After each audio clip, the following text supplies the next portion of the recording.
గోవింద లక్ష్మీ రమణ వరద గోవింద హర నమ పార్వతీపదే. ఓం తదంగత్వేన కలశారాధనం కరిష్యే. కలశం గంధాక్షతోత్రపుష్పైరభ్యర్చ హస్తేనాచాద్య కలశస్య ముఖే విష్ణుకంఠోర్కుమాశ్రః మూలే తత్రస్థితే బ్రహ్మామత్యేనాత్మగణాత్మదాః కుక్షోగదాగరాగర్వే దత్తద్వీపావసందర ఋగ్వేదోదర్వేదः సామవేదోదర్గణः అంగీతవేదాत् సర్వే కనకాముఖమాశ్రదాः ఆయాతదేవభూతార్థం నిరదక్షితకారకాः గంగేతజమునే ప్రేమ గోదావరీతరస్వతే ధర్మదే సింధుకావేరీతరోత్పం సన్నిధింకరో. ఓం ఇమన్నే గంగే జమునే తరత్వదం కృతాపరశ్చ అశక్యదావరత్వదేవదత్వరాధ్వీతీజేతురుత్యాజగోమజ కలశోదకేన పూజోపకరణద్రవ్యాయ సంప్రోక్ష్య దేవం దేవమండలం ప్రోక్ష్య ఆత్మానం ప్రోక్ష్య శేషవిద్వదలం విసృత్య ఆదో నిర్విఘ్నేన ఉత్తరోత్తరాభివృద్ధ్యర్థం శ్రీ మహాగణపతి ಪ್ರಾರ್ಥನ ಪೂಜಾಂ ಕರಿಷ್ಯೆ. ಇದು ಆಚಾರ್ಯರು ಎಲ್ಲ ಕಾರ್ಯಗಳು ನಿರ್ವಿಘ್ನವಾಗಿ ನಡೆಯಲಿ ಅಂತ ಹೇಳಿ ಈಗಾಗಲೇ ಪ್ರಾತಃ ಕಾಲದಲ್ಲಿ ಗಣಪತಿಯ ಪೂಜೆ ಆರಾಧನೆ ಹೋಮ ಎಲ್ಲ ಕೂಡ ನೆರವೇರಿದೆ. ಮತ್ತೊಮ್ಮೆ ಕಲ್ಯಾಣೋತ್ಸವದ ಅಂಗವಾಗಿ ಆಚಾರ್ಯರು ಇಲ್ಲಿ ಗಣಪತಿಯ ಪೂಜೆಯನ್ನು ಮಾಡ್ತಾರೆ. ನಾವು ನೀವೆಲ್ಲರೂ ಸೇರಿ ಗಣಪತಿಯನ್ನ ಭಕ್ತಿಯಿಂದ ಸ್ತೋತ್ರದೊಂದಿಗೆ ಪ್ರಾರ್ಥನೆಯನ್ನು ಮಾಡೋಣ. ನಮ್ಮ ಎಲ್ಲ ಕೆಲಸ ಕಾರ್ಯಗಳಲ್ಲಿ ಯಾವುದೇ ವಿಧವಾಗಿರ್ತಕ್ಕಂಥ ವಿಘ್ನಗಳು ಬಾರದೆ ನಿರ್ವಿಘ್ನವಾಗಿ ಎಲ್ಲವನ್ನು ಕೂಡ ನೆರವೇರಿಸಿಕೊಡು ಅಂತ ಹೇಳಿ ಆ ವಿನಾಯಕನನ್ನ ಭಕ್ತಿಯಿಂದ ಪ್ರಾರ್ಥನೆಯನ್ನು ಮಾಡಿ ಎಲ್ಲ ಕೂಡ ತಾಳಕ್ಕೆ ಸರಿಯಾಗಿ ತಮ್ಮ ಚಪ್ಪಾಳೆಯನ್ನ ತಾಳವನ್ನ ಹಾಕ್ತಾ ಎಲ್ಲ ಗಣಪತಿಯನ್ನ ಭಕ್ತಿಯಿಂದ ಪ್ರಾರ್ಥನೆಯನ್ನ ಮಾಡ್ಕೊಳ್ಳಿ. ಓಂ ವಜ್ರಪಾಣಿ ವಂದಿತಂ ಶೋಭಪಾಣಿ ನಂದನಂ ವಜ್ರಪಾಣಿ ವಂದಿತಂ ಶೋಭಪಾಣಿ ನಂದನಂ ದಂಡಪಾಣಿ ಪೂರ್ವಜಂ ದಂತಪಾಣಿ ನಾಶ್ವದೆ ದಂಡಪಾಣಿ ಪೂರ್ವಜಂ ದಂತಪಾಣಿ ನಾಶ್ವದೆ ಅಪಾಕೃತಿ ಭರುಷಿತಂ ರಾಜಪತಿ ವಿಜಿತಂ ಅಪಾಕೃತಿ ಭರುಷಿತಂ ರಾಜಪತಿ ವಿಜಿತಂ ಪಶುಪತಿ ಹಾಸ್ಯಕಂ ಗಣಪತಿ ನಾಟ್ಯಕಂ ಪಶುಪತಿ ಹಾಸ್ಯಕಂ ಗಣಪತಿ ನಾಟ್ಯಕಂ ಆಪುರಾಹನಂ ಆಚಪೂರಕಂ ಆಪುರಾಹನಂ ಆಚಪೂರಕಂ ವಿಘ್ನರಾಜಕಂ ಚಿಂತಯಾಮ್ಯಹಂ ಹರೇ ವಿಘ್ನರಾಜಕಂ ಚಿಂತಯಾಮ್ಯಹಂ ಮಹಾಗಣೇಶ ಪಂಚರತ್ನಮಾಧರೇ ನವೇನ್ಮಹಂ ಕಲ್ಪದತ್ಪರಾತಕೇರು ವಿಸ್ಮರಂಗನೇಶ್ವರಂ ಯೋಗತಾಮಗೋಗತ ಸಾಧುತೀಂ ಸುಪುತ್ರತಾಂ ಸಮಾಜುತಾಭಿರಷ್ಟಪು ಅದ್ಭುತೇತಿ ಜ್ಯೋತಿರಾತ್ ಅದ್ಭುತೇತಿ ಜ್ಯೋತಿರಾ. ಜಯ ಗಣೇಶ ಜಯ ಗಣ ಜಯ ಗಣೇಶ ಪಾಹಿ ಮಾ ಜಯ ಗಣೇಶ ಜಯ ಗಣೇ ಜಯ ಗಣೇಶ ರಕ್ಷಮ ಜಯ ಗಣೇಶ ಪಾಹಿ ಮಾ ಜಯ ಗಣೇಶ ರಕ್ಷಮ. ಓಂ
सिद्धिबुद्धिशक्तिरहित महागणपति की जय. बोलो विघ्नेश्वर भगवान की. ಎಲ್ಲ ಹೇಳಿ. ವಕ್ರತುಂಡ ಮಹಾಕಾಯ ಸೂರ್ಯಕೋಟಿ ಸಮಪ್ರಭಾ ನಿರ್ವಿಘ್ನಂ ಕುರು ಮೇ ದೇವ ಸರ್ವಕಾರ್ಯೇಷು ಸರ್ವದಾ. ಮಹಾಗಣಪತಯೇ ನಮಃ. ಭೀಷ್ಟ ಪ್ರಾರ್ಥನ ನಮಸ್ಕಾರಾನ್ ಸಮರ್ಪಯಾಮಿ. ಅನಜಾ ಪೂಜಾ ಮಹಾಗಣಪತಿ ಸುಪ್ರೇದಸ್ಯ ಪ್ರಸನ್ನೋ ವರದೋ ಭವತೋ. ಓಂ ಭಗವದಾಗ್ಧೇಜಾ ಭಗವತ್ ಕೈಂಕರ್ಯರೂಪಂ ಶ್ರೀಮನ್ನಾರಾಯಣ ಪ್ರೀತ್ಯರ್ಥಂ ಶ್ರೀ ಭೂನಿರಾಧನೇದ ಲಕ್ಷ್ಮೀನರಸಿಂಹ ಸ್ವಾಮಿ ದೇವತಾನುದ್ದೇಶ್ಯ ಪ್ರೀತ್ಯರ್ಥಂ ಕಲ್ಯಾಣೋತ್ಸವಾಂಗ ಯಾವಚ್ಛಕ್ತಿ ಜ್ಞಾನಾವಾಹನಾದಿ ಷೋಡಶೋಪಚಾರ ಪೂಜಾಂ ಕರಿಷ್ಯೆ. ಕಲ್ಯಾಣ ವೇದಿಕೆಯಲ್ಲಿ ವಿರಾಜಮಾನರಾಗಿರ್ತಕ್ಕಂತಹ ಶ್ರೀಭೂ ಸಮೇತನಾದ ನರಸಿಂಹನ ಪ್ರೀತ್ಯರ್ಥವಾಗಿ ಈಗ 16 ವಿಧವಾಗಿರ್ತಕ್ಕಂಥ ಷೋಡಶ ಉಪಚಾರಗಳಿಂದ ಪೂಜೆ ನೆರವೇರುತ್ತೆ. ಅದರಲ್ಲಿ ಮೊದಲಿಗೆ ಅಮ್ಮನವರ ಆರಾಧನೆ, ಅಮ್ಮನವರ ಆವಾಹನೆ ಆಗುತ್ತೆ. ಎಲ್ಲ ಕೂಡ ಶ್ರೀದೇವಿಯನ್ನ, ಭೂದೇವಿಯನ್ನ, ಲಕ್ಷ್ಮಿಯನ್ನ ಎಲ್ಲ ಕೈ ಜೋಡಿಸಿಕೊಂಡು ಭಕ್ತಿಯಿಂದ ಪ್ರಾರ್ಥನೆಯನ್ನು ಮಾಡ್ಕೊಳ್ಬೇಕು. ಡೋಲ್ನವರು ಎಲ್ಲ ನಿಮ್ಮ ಗಮನ ಎಲ್ಲ ಕಲ್ಯಾಣೋತ್ಸವ ಆಗೋವರೆಗೂ ಇಲ್ಲೇ ಇರಬೇಕು. ನಮ್ಮನ್ನ ಅನುಸರಣೆಯನ್ನ ಮಾಡಬೇಕು. ಆಯ್ತಾ? ಓಂ ಪ್ರಣತ ಸುರೇಶ್ವರಿ ಭಾರತಿ ಭಾರ್ಗವಿ ಕವಿನ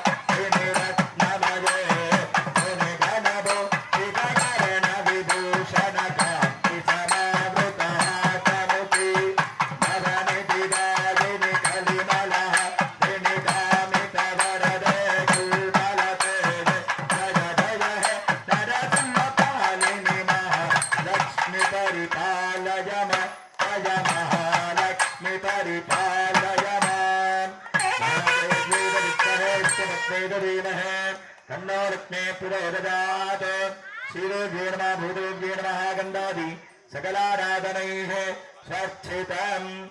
ಶಂಖಚಕ್ರ ಗದಾಧರನು, ಭಕ್ತಲೋಕ ಪರಿಪಾಲಕನು, ಕನಕ ಕಿರೀಟ ಆಭರಣಾದಿಗಳಿಂದ ಭೂಷಿತನೂ ಆಗಿರ್ತಕ್ಕಂತಹ ಈಗ ನರಸಿಂಹನ ಪ್ರೀತ್ಯರ್ಥವಾಗಿ ನರಸಿಂಹನ ಆವಾಹನೆ ಆಗ್ತಾ ಇದೆ.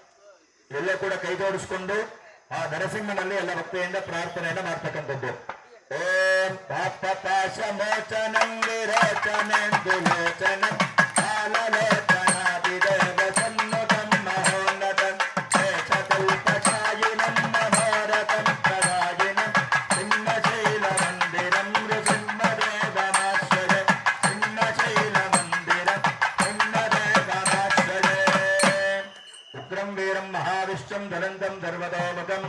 नृसिंहं बीजनं भद्रं मृत्योर्मृत्युर्नमाम्यहं वज्रनखाय विद्महे तीक्ष्णरक्तश्चाय धीमहि तन्नो नारदं प्रचोदयात्.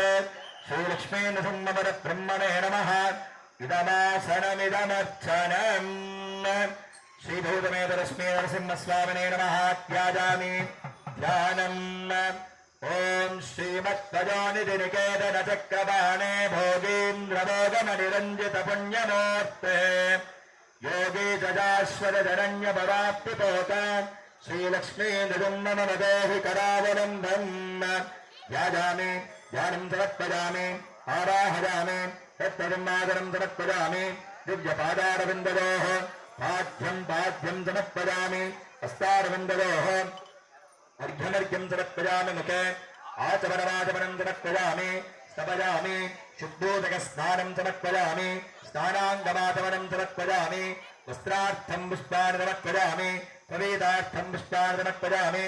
आवरणार्थं पुष्पाणि समर्पयामि. दिव्यश्रीपरमलगन्धान् धारयामि. गन्धस्योपरिलङ्करणार्थे अक्षरान् समर्पयामि. हरिद्राकुङ्कुमादि मङ्गलद्रव्याणि समर्पयामि. नानाविध पुष्पमालिकां समर्पयामि. अथ पुष्पैः पूजयामि. ओम केशवाय नमः. ओम नारायणाय नमः. ओम माधवाय नमः. ओम गोविन्दाय नमः. विष्णवे नमः.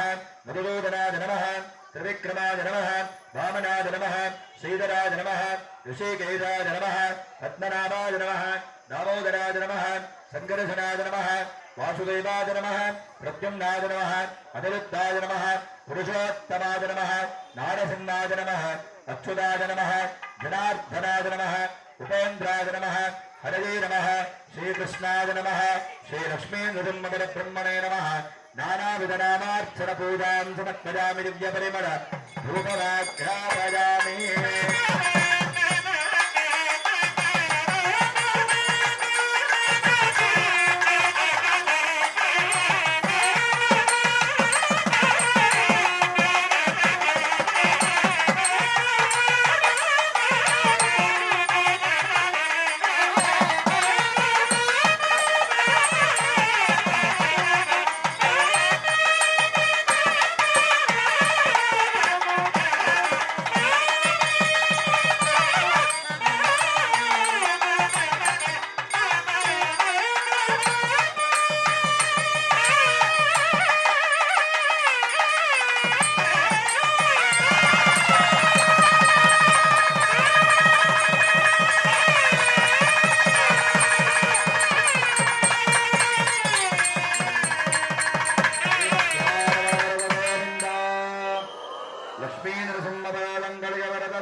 तस्य प्रबलेनस्य जत्परस्य महेश्वरः वेदोक्तमन्त्रपुष्पं समर्पयामि अन्यथा शरणं नास्ति त्वमेव शरणं मम तस्मात् कारुण्यभावेन रक्ष मां पुरुषोत्तम प्रदक्षिण नमस्कारान् समर्पयामि प्रार्थनं करिष्ये ಎಲ್ಲ ಕೈಜೋಡಿಸಿಕೊಂಡು ಎಲ್ಲ ಪ್ರಾರ್ಥನೆ ಮಾಡಿಕೊಳ್ಳೋ ಭಗವಂತನಿಗೆ 16 ವಿಧವಾದ ಷೋಡಶೋಪಚಾರಗಳ ಪೂಜೆ ಆಗಿದೆ ಅವರಲ್ಲಿ ಎಲ್ಲ ಪ್ರಾರ್ಥನೆ ಮಾಡಿಕೊಳ್ಳಿ ಎಲ್ಲರೂ ಹೇಳಿ ಮಂಗಳಂ ಸ್ತಂಭಡಿಂಬಾಯ ಮಂಗಳಂ ನೃತ್ಯವೇ ಶ್ರೀ ಕ್ಷೇತ್ರ ನಿವಾಸಾಯ ನಾರಸಿಂಹಾಯ ಮಂಗಳಂ ಪ್ರಾರ್ಥನಾಂ ಸಮರ್ಪಯಾಮಿ ಅನಜಾ ಪುರುಜಾವಾಹಿತಶ್ಚ ಲಕ್ಷ್ಮೀ ನೃಸಿಂಹಸ್ವಾಮಿ ದೇವತಾ ಸುಪ್ರೀತಾಃ ಸುಪ್ರಸನ್ನಾಃ ವರದಾ ಭವಂತೋ.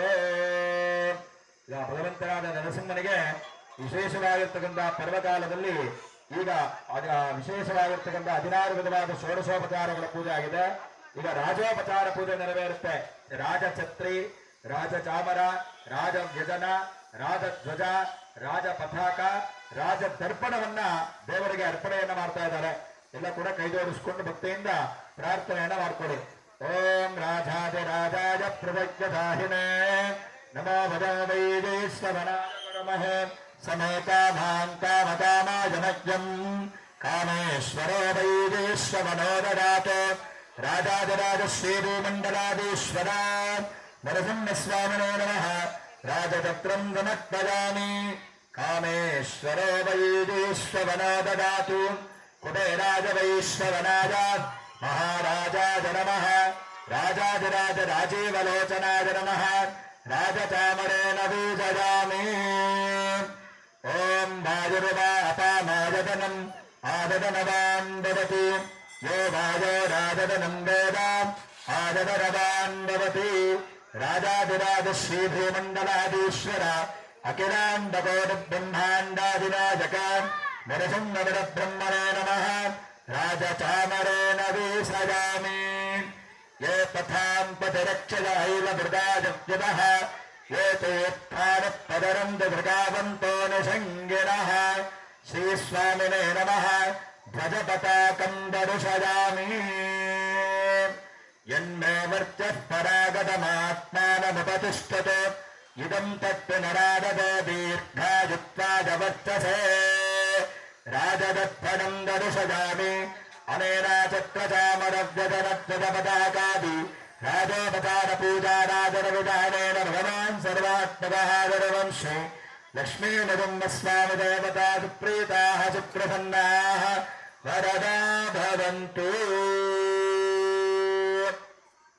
ಈಗ ಭಗವಂತನ ಒಂದು ವಿಶೇಷವಾಗಿರ್ತಕ್ಕಂತಹ ಸನ್ನಿಧಾನದಲ್ಲಿ ಕಲ್ಯಾಣೋತ್ಸವದ ಅಂಗವಾಗಿ ಭಗವಂತನಿಗೆ 16 ವಿಧವಾದ ಷೋಡಶೋಪಚಾರಗಳ ಪೂಜೆ, ಅದೇ ರೀತಿಯಾಗಿ ರಾಜೋಪಚಾರದ ಪೂಜೆ ಎಲ್ಲವೂ ಕೂಡ ನೆರವೇರಿದೆ. ಪ್ರತಿ ಸಂವತ್ಸರವೂ ಕೂಡ ಭಗವಂತನ ಪ್ರೀತ್ಯರ್ಥವಾಗಿ ಆ ನರಸಿಂಹನ ಅವತಾರ ಯಾವ ರೀತಿಯಾಗಿ ನೆರವೇರಿತು ಹಾಗೂ ಆ ನರಸಿಂಹನಿಗೆ ಲಕ್ಷ್ಮಿ ಎಂದು ಕೊಟ್ಟು ಯಾವ ರೀತಿಯಾಗಿ ಎಲ್ಲ ದೇವಾನುದೇವತೆಗಳು ಸಮುದ್ರರಾಜರು ಕಲ್ಯಾಣವನ್ನು ಮಾಡಿದರು ಅಂತ ಹೇಳುವಂತಹ ಕಥೆಯನ್ನ ನಾವು ಕೇಳ್ತಾನೆ ಬಂದಿದ್ದೇವೆ. ಈ ದಿನವೂ ಕೂಡ ಸಂಕ್ಷಿಪ್ತವಾಗಿ ಆ ಕಥಾಶ್ರವಣವನ್ನ ನಾವು ಕೇಳ್ತಾ ಆ ಎಲ್ಲ ಕಲ್ಯಾಣ ಕೈಂಕರ್ಯಗಳನ್ನು ನೆರವೇರಿಸೋಣ. ಎಲ್ಲ ಕೂಡ ಇದೇ ರೀತಿಯಾಗಿ ಭಕ್ತಿಯಿಂದ ಭಗವಂತ ಪ್ರಾರ್ಥನೆಯನ್ನು ಮಾಡ್ತಾ ಭಗವಂತನ ಸನ್ನಿಧಾನದಲ್ಲಿ ಭಗವತ್ ಕೃಪೆಗೆ ಪಾತ್ರರಾಗಬೇಕಾಗಿ ತಮ್ಮಲ್ಲಿ ಕಳಕಳಿಯ ಪ್ರಾರ್ಥನೆ. ವಿಶೇಷವಾಗಿ ಜಗತ್ತನ್ನ ಸಂರಕ್ಷಣೆಯನ್ನು ಮಾಡುವಂತಹ ಒಂದು ಉದ್ದೇಶವನ್ನ ಇಟ್ಕೊಂಡು ಆ ಜಗತ್ತಿನಲ್ಲಿ ಅಧರ್ಮ ಎಲ್ಲ ಕೂಡ ಹೆಚ್ಚಾಗ್ತಾ ಇದ್ದ ಹಾಗೆ ಆ ಅಧರ್ಮಿಷ್ಠರನ್ನ ಯಾರಿದ್ದಾರೋ ಅಂತಹ ದುಷ್ಟ ಜನರು ಯಾರಿದ್ದಾರೋ ಅವರೆಲ್ಲರನ್ನ ಸಂಹಾರವನ್ನು ಮಾಡಲಿಕ್ಕಾಗಿ ಭಗವಂತ ಹಲವಾರು ಅವತಾರಗಳನ್ನ ತಾಳಬೇಕಾಯಿತು ಈ ಭೂಮಿಯ ಮೇಲೆ. ಹಾಗಾಗಿ ಅಂತಹ ಅವತಾರಗಳಲ್ಲಿ 10 ಅವತಾರಗಳು, ದಶಾವತಾರಗಳು ತುಂಬಾ ವಿಶೇಷವಾಗಿರ್ತಕ್ಕಂಥದ್ದು. ಮತ್ಸ್ಯಾವತಾರ, ಕೂರ್ಮಾವತಾರ, ವರಾಹಾವತಾರ, ನಾರಸಿಂಹಾವತಾರ, ವಾಮನಾವತಾರ, ಪರಶುರಾಮನ ಅವತಾರ, ರಾಮನ ಅವತಾರ, ಕೃಷ್ಣನ ಅವತಾರ ಮತ್ತೆ ಬುದ್ಧನ ಅವತಾರ, ಇದೇ ರೀತಿಯಾಗಿ ಕಲ್ಕಿಯ ಅವತಾರವನ್ನು ಭಗವಂತ ತಾಳ್ತಾ ಇದ್ದಾನೆ. ಅದರಲ್ಲಿ 4ನೆಯದ್ದು ನರಸಿಂಹನ ಒಂದು ಅವತಾರ ಅಂತ ಹೇಳಿ, ಹೀಗೆ ಜಯ ಮತ್ತು ವಿಜಯ ಅಂತ ಹೇಳುವಂತಹ ಭಗವಂತನ ವೈಕುಂಠದಲ್ಲೇ ಇರ್ತಕ್ಕಂಥ ದ್ವಾರಪಾಲಕರು ಒಂದು ಬಾರಿ ಸನಕ, ಸನಂದನ, ಸನತ್ಕುಮಾರ, ಸನತ್ಸುಜಾತಾದಿ ನಾರದಾದಿ ಎಲ್ಲ ದೇವಋಷಿಗಳು ದೇವರನ್ನ ಕಾಣಲಿಕ್ಕೆ ಹೋಗ್ತಾರೆ. ಆ ದೇವರನ್ನ ಕಾಣ್ಲಿಕ್ಕಾಗಿ ಆ ಋಷಿಗಳು ಮುನಿಗಳು ಹೊರಗೆ ಹೋದಾಗ ಅಲ್ಲಿ ಜಯ ವಿಜಯರು ಅಲ್ಲೇ ಇರ್ತಾರೆ. ಮುಂದೆ ಆ ಸನಕಾದಿ ಋಷಿಗಳು ಹೋಗಿದಾಗ ಏನಕ್ಕೋಸ್ಕರ ನೀವು ಬಂದಿದ್ದೀರಾ ಹೇಳಿ ಅಂತೇಳಿ ಆ ಜಯವಿದರು ವಿಜಯರು ಹೇಳ್ತಾ ಇದ್ದಾರೆ. ಆಗ ಆ ಸನಕಾದಿ ಋಷಿಗಳು ನಾವು ಮಹಾವಿಷ್ಣುವನ್ನ ಬೇಟೆಯಾಡ್ಲಿಕ್ಕೆ ಆಗ್ಲಿಕ್ಕೆ ಬಂದಿದ್ದೇವಪ್ಪ ಅಂತ ಹೇಳಿದ್ರೆ, ಇಲ್ಲ ನಿಮ್ ವಿಚಾರ ಏನು ನಮಗೆ ಹೇಳಿ, ನಾನೇ ನಿಮ್ಮ ಒಂದು ಸಮಸ್ಯೆಗೆ ಪರಿಹಾರ ಹೇಳ್ತೇನೆ ಅಂತ ಹೇಳಿದ ರೀತಿಯಲ್ಲಿ ಜಯ ವಿಜಯರು ಈ ರೀತಿಯಾಗಿ ಅವರಿಗೆ ತೊಂದರೆಯನ್ನು ಮಾಡ್ತಾರೆ. ಆಗ ಕೋಪಗೊಂಡಂತಹ ಆ ಋಷಿಗಳು ಜಯ ಮತ್ತು ವಿಜಯರಿಗೆ ಒಂದು ಶಾಪವನ್ನು ಕೊಟ್ಬಿಡ್ತಾರೆ. ನೋಡಪ್ಪ, ನೀವು ಈ ಒಂದು ವೈಕುಂಠದಲ್ಲಿ ಇರಲಿಕ್ಕೆ ಯೋಗ್ಯರಲ್ಲ, ಹಾಗಾಗಿ ನೀವು ಭೂಮಿಯ ಮೇಲೆ ಜನ್ಮವನ್ನ ತಾಳಿ ಅಂತ ಹೇಳುವಂತಹ ಒಂದು ಶಾಪವನ್ನ ಕೊಟ್ಬಿಡ್ತಾರೆ. ಆಗ ಜಯ ಮತ್ತು ವಿಜಯರು ಹೋಗಿ ಈ ವಿಚಾರವನ್ನ ಮಹಾವಿಷ್ಣುವಿನಲ್ಲಿ ಹೇಳ್ತಾ ಇದ್ದಾರೆ. ಮಹಾವಿಷ್ಣು, ಈ ರೀತಿಯಾಗಿ ಸನಕಾದಿ ಋಷಿಗಳು ನಮ್ಮಿಬ್ಬರಿಗೂ ಈ ವಿಧವಾಗಿರ್ತಕ್ಕಂಥ ಶಾಪವನ್ನು ಕೊಟ್ಬಿಟ್ಟಿದ್ದಾನೆ, ಹಾಗಾಗಿ ಈ ಶಾಪ ವಿಮೋಚನೆ ನಮಗೆ ಯಾವ ರೀತಿ ಅಂತ ಹೇಳಿ ಹೇಳಿದಾಗ ಆಗ ಮಹಾವಿಷ್ಣು ಹೇಳ್ತಾರೆ, ನೋಡಪ್ಪ, ಆ ಋಷಿಗಳು ಮುನಿಗಳು ಆ ಬ್ರಾಹ್ಮಣರು ಅವರು ಕೊಟ್ಟಂತಹ ಶಾಪವನ್ನ ಮಾತ್ರ ಅದನ್ನ ನಿವೃತ್ತಿ ಮಾಡ್ಕೊಳ್ಳೋದು ತುಂಬಾ ಕಷ್ಟನಪ್ಪ. ಆದ್ರೆ ನೀವು ನನ್ನ ಸದಾಕಾಲ ಸೇವೆಯನ್ನ ಮಾಡ್ತೀರಾ, ಹಾಗಾಗಿ ಒಂದು ಉಪಾಯ ಇದೆ. ಏನಪ್ಪಾ ಅಂದ್ರೆ, ಭೂಮಿಯಲ್ಲಿ ಜನ್ಮವನ್ನು ಪಡೆಯಬೇಕು ಅಂದ್ರೆ 7 ಜನ್ಮಗಳನ್ನು ಪಡೆಯಬೇಕು. ಹಾಗಾಗಿ ನೀವು ನನ್ನ ಮಿತ್ರರಾಗಿ 7 ಜನ್ಮವನ್ನ ಕಳೀತೀರೋ, ಅಥವಾ ನನ್ನ ಶತ್ರುಗಳಾಗಿ ನೀವು 3 ಜನ್ಮವನ್ನ ತಾಳ್ತೀರಾ ಅಂತ ಹೇಳಿ ಕೇಳಿದಾಗ, ಸ್ವಾಮಿ, ನಾವು ನಿಮಗೆ ಶತ್ರುಗಳಾದ್ರೂ ಪರವಾಗಿಲ್ಲ, 3 ಜನ್ಮವನ್ನು ಕಳೆದು ನಿನ್ನ ಪಾದಕ್ಕೆ ನಾವು ಬರ್ತೇವೆ ಅಂತ ಹೇಳಿ ಹೇಳಿದಾಗ ಆಗ ತಥಾಸ್ತು ಅಂತ ಹೇಳಿ ಅನುಗ್ರಹವನ್ನು ಮಾಡಿದ್ದಾರಂತೆ. ಅದೇ ಜಯ ಮತ್ತೆ ವಿಜಯರು ಹಿರಣ್ಯಾಕ್ಷ, ಹಿರಣ್ಯಕಶಿಪು, ರಾವಣ, ಕುಂಭಕರ್ಣ, ಅದೇ ರೀತಿಯಾಗಿ ಶಿಶುಪಾಲ, ದಂತವಕ್ತ್ರ ಅಂತ ಹೇಳಿ ಅವರ ಅವತಾರಗಳು. ಅದರಲ್ಲಿ ಹಿರಣ್ಯಾಕ್ಷ, ಹಿರಣ್ಯಕಶಿಪು ಅಂತ ಹೇಳಿ ಅವರು ಅಣ್ಣ ಮತ್ತೆ ತಮ್ಮ ಜನ್ಮವನ್ನ ಪಡೆದಿದ್ದಾರೆ. ಆತ ಹಿರಣ್ಯಾಕ್ಷ ಏನ್ ಮಾಡಿದಾನೆ, ಆ ಒಂದು ರಾಜ್ಯದಲ್ಲಿ ತಾನೇ ರಾಜ ಅಂತಹ ಹೇಳುವಂತಹ ಒಂದು ನಿಟ್ಟಿನಲ್ಲಿ ಮಹಾ ವಿಧವಾಗಿರ್ತಕ್ಕಂಥ ಒಂದು ತಪಸ್ಸನ್ನ ಮಾಡಿದ್ದಾನೆ. ಮಹಾ ತಪಸ್ಸನ್ನ ಮಾಡಿ ವಿಶೇಷವಾಗಿ ಬ್ರಹ್ಮನನ್ನು ಕುರಿತು ತಪಸ್ಸನ್ನ ಮಾಡಿ ಒಂದು ವಿಶೇಷವಾದ ವರವನ್ನ ಪಡೆದಿದ್ದಾನೆ. ಅದು ಏನು ವರ ಅಂತ ಹೇಳಿದ್ರೆ, ನನಗೆ ಮರಣವೇ ಬರಬಾರದು ಅಂತಹ ವರವನ್ನ ಕೊಡಿ ಅಂತ ಹೇಳಿ ಕೇಳಿದಾಗ ಆಗ ಬ್ರಹ್ಮ ಹೇಳ್ತಾ ಇದ್ದಾನೆ, ಸೃಷ್ಟಿಕರ್ತನಾಗಿರ್ತಕ್ಕಂಥ ಬ್ರಹ್ಮ, ನೋಡಪ್ಪ, ನನ್ನ ಕೆಲಸ ಸೃಷ್ಟಿಯನ್ನ ಮಾಡ್ತಕ್ಕಂಥದ್ದು, ಸ್ಥಿತಿ ಎಲ್ಲವನ್ನ ಅನುಗ್ರಹವನ್ನ ಮಾಡ್ತಕ್ಕಂಥವನು ಮಹಾವಿಷ್ಣು, ಲಯವನ್ನ ಮಾಡ್ತಕ್ಕಂಥವನು ಪರಮೇಶ್ವರನಪ್ಪ. ಹಾಗಾಗಿ ಭೂಮಿಯ ಮೇಲೆ ಯಾವುದೇ ಒಂದು ವಸ್ತು ಜನ್ಮವನ್ನ ಪಡೆದಿದೆ ಅಂತ ಹೇಳಿದ್ರೆ ಅವರು ಮತ್ತೆ ಯಥಾಸ್ಥಾನಕ್ಕೆ ಹೋಗ್ಲೇಬೇಕಪ್ಪ. ಆ ಮರಣನೇ ಇಲ್ಲ ಅಂತ ಹೇಳಿ ಹೇಳುವಂತಹ ವರವನ್ನ ಕೊಡ್ಲಿಕ್ಕೆ ಸಾಧ್ಯ ಇಲ್ಲ ಅಂತ ಹೇಳಿದಾಗ ಆಗ ಮತ್ತಿನ್ನೇನಾದ್ರೂ ಕೇಳು ಅಂತ ಹೇಳಿ ಹೇಳ್ತಾರೆ.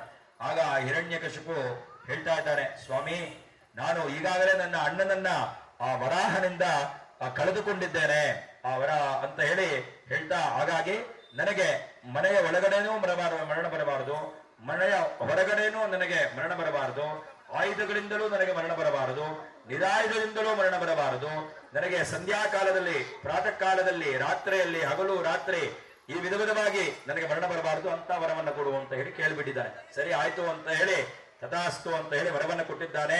ಹೀಗೆ ಆ ಹಿರಣ್ಯಾಕ್ಷ ಮಹಾವಿಷ್ಣುವಿನ ದ್ವೇಷಿಯಾಗಿ ಮಹಾವಿಷ್ಣುವನ್ನ ನಿಂದನೆಯನ್ನ ಮಾಡ್ತಾ ಇದ್ದಾನೆ. ಹೀಗೆ ಅವನಿಗೆ ಕಯಾದು ಅಂತ ಹೇಳುವಂತಹ ಒಬ್ಬ ಹೆಂಡತಿ, ಆ ಹೆಂಡತಿಯು ಗರ್ಭವತಿಯಾಗಿದ್ದಾಳೆ. ಗರ್ಭವತಿಯಾದಾಗ ಆ ಮಗುವಿಗೆ ನಾರದರು ಬಂದು ಆ ಗರ್ಭದಲ್ಲೇ ಇರ್ತಕ್ಕಂಥ ಶಿಶುವಿಗೆ ಎಲ್ಲ ವಿಧವಾಗಿರ್ತಕ್ಕಂಥ ಭಾಗವತವನ್ನ, ಪುರಾಣಗಳನ್ನ ಎಲ್ಲವನ್ನ ಕೂಡ ಪಠನೆಯನ್ನ ಮಾಡ್ತಾ ಆ ಕಥಾ ಶ್ರವಣವನ್ನ ಮಾಡಿದ್ದಾರೆ. ಹಾಗಾಗಿ ಭಾಗವೋತ್ತಮನಾಗಿ ಆತನ ಗಜಾದುವಿನ ಹೊಟ್ಟೆಯಲ್ಲಿ ಒಬ್ಬ ಬಾಲಕನ ಜನನವಾಗಿದೆ. ಅವನಿಗೆ ಪ್ರಹ್ಲಾದ ಅಂತ ಹೇಳಿ ನಾಮಕರಣವನ್ನು ಕೂಡ ಮಾಡಿದ್ದಾನೆ. ಆ ಹಿರಣ್ಯಕಶಿಪನ ಮಗನೇ ಅವನಿಗೆ ಮಹಾವಿಷ್ಣುವಿನ ದ್ವೇಷಿ ಈತ. ಯಾರು? ಹಿರಣ್ಯಕಶಿಪು. ಆದರೆ ಅವನ ಮಗ ಮಹಾವಿಷ್ಣುವಿನ ಪರಮ ಭಕ್ತನಾಗಿ ಬಂದಿದ್ದಾನೆ. ಆತ ಎಷ್ಟೆಷ್ಟೋ ಸಮಯದಲ್ಲಿ ಅವನಿಗೆ ಹೇಳ್ತಾನೆ, ಇಲ್ಲಪ್ಪ, ನೀನು ಹಿರಣ್ಯಾಕ್ಷ, ನಾನೇ ದೇವರು, ನನ್ನನ್ನೇ ಪೂಜಿಸಬೇಕು, ನನ್ನನ್ನೇ ಆರಾಧನೆ ಮಾಡಬೇಕು ಅಂತ ಎಷ್ಟು ಹೇಳಿದ್ರು ಕೂಡ ಇಲ್ಲ, ಮಹಾವಿಷ್ಣು ಜಗತ್ ರಕ್ಷಕ ಶ್ರೀಮನ್ನಾರಾಯಣ, ಅವನಿಂದಲೇ ಈ ಲೋಕ, ಆ ಮಹಾವಿಷ್ಣುವನೇ ಈ ಒಂದು ಜಗತ್ತನ್ನ ರಕ್ಷಣೆಯನ್ನ ಮಾಡ್ತಕ್ಕಂಥವನು ಅಂತ ಹೇಳಿ ಆ ಪರಮಾತ್ಮನಲ್ಲಿ ವಿಧವಾಗಿ ಪ್ರಾರ್ಥನೆಯನ್ನ ಮಾಡ್ತಾ ಇರ್ತಾನೆ. ಹೀಗೆ ಆ ಕೋಪಗೊಂಡಂತಹ ಹಿರಣ್ಯಾಕ್ಷ ವಿಧವಾಗಿ ಅವನನ್ನ ಸಂಹಾರವೇ ಮಾಡಿಬಿಡಬೇಕು ಅಂತ ಹೇಳಿ ಅವನ ಎಲ್ಲ ಸೇವಕರನ್ನ ಕರೆದುಕೊಂಡು ಬಂದು ಅವನನ್ನ ಆನೆಯ ಕಾಲಿನ ತುಳಿತಕ್ಕೆ ಒಳಪಡಿಸ್ತಾನೆ. ಆ ಆನೆಗಳು ಕೂಡ ಏನು ಮಾಡ್ಲಿಕ್ಕೆ ಸಾಧ್ಯ ಆಗೋಲ್ಲ. ದೊಡ್ಡ ದೊಡ್ಡ ಬೆಟ್ಟಗಳಿಂದ ತಲೆ ಹಾಕ್ತಾನೆ. ಆದರೂ ಕೂಡ ಮಹಾವಿಷ್ಣುವನ್ನ ಪ್ರಾರ್ಥನೆ ಮಾಡಿದಾಗ ಮಹಾವಿಷ್ಣುವನ್ನ ರಕ್ಷಣೆ ಮಾಡ್ತಾನೆ. ಆಮೇಲೆ ವಿಷ ಸರ್ಪಗಳಿಂದ ಕಚ್ಚಿಸ್ತಾನೆ. ಆದರೂ ಕೂಡ ವಿಷ ಸರ್ಪಗಳಲ್ಲಿ ಇರ್ತಕ್ಕಂಥ ವಿಷ ಎಲ್ಲ ಕೂಡ ಮರೆಯಾಗಿ ಅವನನ್ನ ಪರಮಾತ್ಮ ಅನುಗ್ರಹವನ್ನ ಮಾಡ್ತಾನೆ, ರಕ್ಷಣೆಯನ್ನ ಮಾಡ್ತಾನೆ. ಈ ವಿಧವಾಗಿ ಕಡೆಯದಾಗಿ ಆ ಒಂದು ಕಯಾದವನ ಕೈಯಲ್ಲಿ ಒಂದು ವಿಷದ ಪಾತ್ರೆಯನ್ನು ಕೊಟ್ಟು ನಿನ್ನ ಮಗನಿಗೆ ಇದನ್ನು ಕೊಟ್ಟು ಅವನನ್ನ ಸಂಹಾರ ಮಾಡಿಬಿಡು ಅಂತ ಹೇಳ್ತಾನೆ. ಆದ್ರೆ ಅದು ಕೂಡ ಅಮೃತವಾಗಿಬಿಡುತ್ತೆ. ಆಗ ಕಡೆಯಲ್ಲಿ ಕೋಪಗೊಂಡಂತವನಾಗಿ ಅವನ ಅರಮನೆಯಲ್ಲಿ ಎಲ್ಲ ಕಡೆ ತೋರಿಸ್ತಾ ಹೇಳ್ತಾ ಇದ್ದಾನೆ, ಎಲ್ಲಿದ್ದಾನೆ ನನ್ನ ವಿಷ್ಣು? ನೀನು ವಿಷ್ಣು ವಿಷ್ಣು ವಿಷ್ಣು ನನ್ನ ಮಹಾವಿಷ್ಣು ಅಂತ ಹೇಳಿ ನೀನು ನಾರಾಯಣ ನಾರಾಯಣ ಅಂತ ಹೇಳಿ ಪ್ರಾರ್ಥನೆ ಮಾಡ್ತಾ ಇದೆಯಲ್ಲ, ಎಲ್ಲಿದ್ದಾನೆ ನಿನ್ನ ವಿಷ್ಣು ಅಂತ ಹೇಳಿ ಕೇಳಿದಾಗ ಅವನು ದೇವಹ ಕುತ್ರ ನಾಸ್ತಿಯಪ್ಪ, ದೇವರು ಎಲ್ಲಿಲ್ಲ ಹೇಳು, ಪ್ರತಿಯೊಬ್ಬರಲ್ಲೂ ಕೂಡ ಇದ್ದಾರೆ, ನಿನ್ನಲ್ಲಿದ್ದಾನ, ನನ್ನಲ್ಲಿದ್ದಾನೆ, ನಿನ್ನಲ್ಲಿದ್ದಾನೆ, ಅವರಲ್ಲಿದ್ದಾನೆ, ಇವರಲ್ಲಿದ್ದಾನೆ, ಎಲ್ಲ ಚರಾಚರಗಳಲ್ಲೂ ಕೂಡ ಮಹಾವಿಷ್ಣು ಇದ್ದಾನೆ ಅಂತ ಹೇಳಿ ಹೇಳ್ತಾ ಇದ್ದಾನೆ. ಕಡೆಯದಾಗೆ ಒಂದು ಕಂಬವನ್ನು ತೋರಿಸಿ ಹೇಳ್ತಾನೆ, ಎಲ್ಲಿ ಈ ಕಂಬದಲ್ಲಿ ಇದ್ದಾನ ನಿನ್ನ ವಿಷ್ಣು ಅಂತ ಹೇಳಿದ್ರೆ ಅವಳು ಖಂಡಿತವಾಗ್ಲೂ ಇದ್ದಾನೆ ಅಂತ ಹೇಳಿ ಹೇಳಿದಾಗ ಆಗ ಕೋಪಗೊಂಡಂತಹ ಹಿರಣ್ಯಕಶಿಪು ಏನ್ ಮಾಡ್ತಾನೆ, ತನ್ನ ಒಂದು ಗದೆಯಿಂದ ಆ ಕಂಬವನ್ನ ಜೋರಾಗಿ ಹೊಡಿತಾನೆ. ಆಗ ಕಂಬ ಅರ್ಧ ಸೀಳ್ಕೊಂಡು ಆ ಕಡೆ ಮಾನವನೂ ಅಲ್ಲ, ಈ ಕಡೆ ಪ್ರಾಣಿಯೂ ಅಲ್ಲ, ಅಂತಹ ಒಂದು ನರ ಮತ್ತು ಸಿಂಹದ ಮುಖವನ್ನ ತಾಳಿ ಎಲ್ಲವೇ ಒಂದು ಘೋರವಾಗಿರ್ತಕ್ಕಂತಹ ರೂಪವನ್ನ ತಾಳ್ತಾನೆ. ತಾಳ್ಕೊಂಡು ಬಂದು ಘೋರವಾದ ಒಂದು ಇದನ್ನ ಮಾಡಿ ಆ ಹಿರಣ್ಯಾಕ್ಷನನ್ನ ಒಂದು ದ್ವಾರದ ಮೇಲೆ ಬಲಗಿಸಿಕೊಂಡು ಅವನನ್ನ ಸಂಹಾರವನ್ನ ಮಾಡಿಬಿಡ್ತಾನೆ. ಆಗ ಆ ಪ್ರಹ್ಲಾದ ಆ ಪರಮಾತ್ಮನಿಗೆ ಮೊರೆ ಹೋಗ್ತಾನೆ. ಭಗವಂತನನ್ನು ಮೊರೆ ಹೋದಾಗ ಎಲ್ಲರೂ ಕೂಡ ಹೇಳ್ತಾರೆ, ದೇವಾನುದೇವತೆಗಳು, ನೋಡಪ್ಪ ಅವನನ್ನ ಶಾಂತನನ್ನಾಗಿ ಮಾಡಬೇಕು ಅಂತ ಹೇಳಿದ್ರೆ ನಿನ್ನಿಂದ ಮಾತ್ರ ಸಾಧ್ಯನಪ್ಪ, ಹಾಗಾಗಿ ನೀನೇ ಅವರಲ್ಲಿ ಪ್ರಾರ್ಥನೆಯನ್ನು ಮಾಡು ಅಂತ ಹೇಳಿ ಹೇಳಿದಾಗ ಆಗ ಆ ನರಸಿಂಹ ವಿಶೇಷವಾಗಿ ಅವನಲ್ಲಿ ಪ್ರಾರ್ಥನೆಯನ್ನು ಮಾಡ್ತಾನೆ. ಅವನನ್ನ ಪ್ರಾರ್ಥನೆಯನ್ನು ಮಾಡಿದಾಗ ಅವನು ಶಾಂತನಾಗ್ತಾರೆ. ಶಾಂತನಾದ ಮಹಾವಿಷ್ಣುವಿಗೆ ಆ ಲಕ್ಷ್ಮಿಯನ್ನು ಕೊಟ್ಟು ವಿಶೇಷವಾಗಿ ಲೋಕ ಕಲ್ಯಾಣಕ್ಕಾಗಿ ಎಲ್ಲ ದೇವಾನುದೇವತೆಗಳು ಕಲ್ಯಾಣವನ್ನು ನೆರವೇರಿಸ್ತಾರೆ. ಅಂತಹ ಒಂದು ವಿಶೇಷವಾದ ಲಕ್ಷ್ಮೀ ನರಸಿಂಹನ ಕಲ್ಯಾಣ ಇದು ಕ್ಷೇತ್ರದಲ್ಲಿ ನೆರವೇರ್ತಾ ಇದೆ. ಆ ಕಾಲದಲ್ಲಿ ಯಾವ ರೀತಿಯಾಗಿ ಎಲ್ಲ ದೇವಾನುದೇವತೆಗಳು ಆ ಒಂದು ಕಲ್ಯಾಣಕ್ಕೆ ಕಾರ್ಯಕ್ಕೆ ಬಂದಿದ್ರು, ಅದೇ ರೀತಿಯಾಗಿ ಸತ್ಯಲೋಕದಿಂದ ಬ್ರಹ್ಮದೇವನು, ವೈಕುಂಠದಿಂದ ಶ್ರೀಮನ್ನಾರಾಯಣನು, ಅದೇ ರೀತಿಯಾಗಿ ಕೈಲಾಸದಿಂದ ಪಾರ್ವತಿ ಪರಮೇಶ್ವರರು, ದೇವ ಲೋಕದಿಂದ ಎಲ್ಲ ದೇವಾನುದೇವತೆಗಳು ಆನಂದ ಪರವಶರಾಗಿ ಆನಂದ ಭೈರವೀರಾದ ಪರಕೆ ಬಂಗಾರ ಮಾದನ ಅಂತ ಹೇಳುವಂತಹ ಕೀರ್ತನೆಯೊಂದಿಗೆ ಎಲ್ಲ ದೇವಾನುದೇವತೆಗಳ ಆಗಮನ ಆಗ್ತಾ ಇದೆ. ಸಮಸ್ತ ದೇವತೆಗಳನ್ನು ಭಕ್ತಿಯಿಂದ ಪ್ರಾರ್ಥನೆಯನ್ನು ಮಾಡಬಹುದು.